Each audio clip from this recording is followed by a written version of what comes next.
Hi, I'm Justin Bishop at Heritage Fellowship, and this is our video setup for hybrid worship, for live streaming. This is how we get everything done on a budget. So we've got our soundboard here. This is a Behringer X32. To get good sound, we have this Focusrite iTrack Solo. They're about $120. We just have one line from an auxiliary out running into it. We can control the volume here. There's a light indicator that's green, red, or yellow, depending on whether the signal is clipping or not. And so we can individually adjust based on whoever's speaking or whatever's going on. Just turn this knob and it lets us know how loud the signal is. And so if we get it to around the yellow area, we know that it's in a good place for broadcasting. This is a lightning cable that comes out of the Focusrite iTrack Solo into an iPad, and that allows us to stream either via Facebook Live directly, or we use something called Switcher Studio, which allows us to use multiple cell phone camera feeds. So right here I have a small tripod, very discreet setup. There is a 20x zoom lens. Actually, this one may be 16. I think it's a 16x zoom lens. And that's about a $20 investment for the lens. And as you can see from this distance, it brings you in very close. So whoever's speaking, you can clearly see their features, and you can see what they're saying. It brings you up very close and on a budget. This is an old iPhone 6 that someone donated to the church for free. It's about a $10 tripod, so that's about $30 right there in order to go live. It works well with Switcher Studio, or we can do Facebook Live directly. It's back here. Whoever's running sound can control it, and you don't have a bulky setup to distract people when they walk in the building. It's just this little guy sitting right here on the soundboard. We can put the iPad there on that stand, or we have another one that moves here.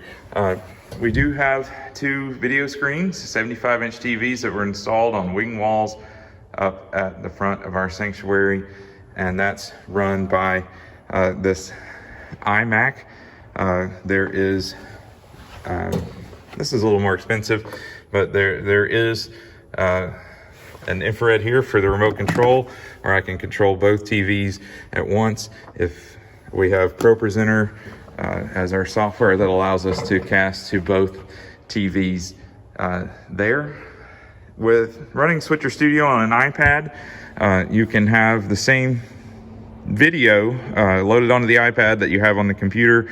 And so for the folks in the room, you play the video through the iMac and you hit play at the same time for the video on Switcher Studio, and that allows folks at home and folks in the room to hear the same thing. Now, our audio from our videos, which we only use occasionally, videos, but it comes directly from the computer to the TVs. We're not running it into the soundboard, because if you did that, you would have to mute it for the broadcast, for the live stream, because they wouldn't exactly be in sync there. So that's one thing to keep in mind with your setup. We do have some tripods. When there are few people in the building, we can put one right in the middle of the floor, put a few to the side. We haven't started meeting in person yet, so I don't know if those will be more discreetly placed, but for now we got one dead center. So this one is dead center. You can zoom in and out with Switcher Studio. You can get a side angle here. You want to pay attention to your backgrounds.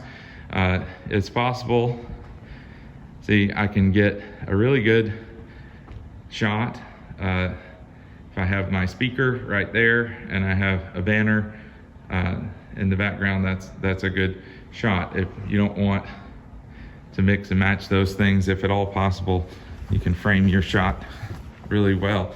For our musicians, when they're playing, we have mounted on these wing walls a camera holder, so it holds a cell phone, and with Switcher Studio we can get the wireless signal directly to Facebook, and so this allows a view of the piano, something about like this. You can see the musicians, a little bit of the choir whenever they are in the building. We've got a power strip right here that allows us to charge the phones so they don't run out of power in the middle of the service. And since they're so far away, we wouldn't want to be running up here to change them. So that's our setup. Leave me a comment if you have a question. If I can help in any way, I'd be glad to help you figure out the best setup for your context.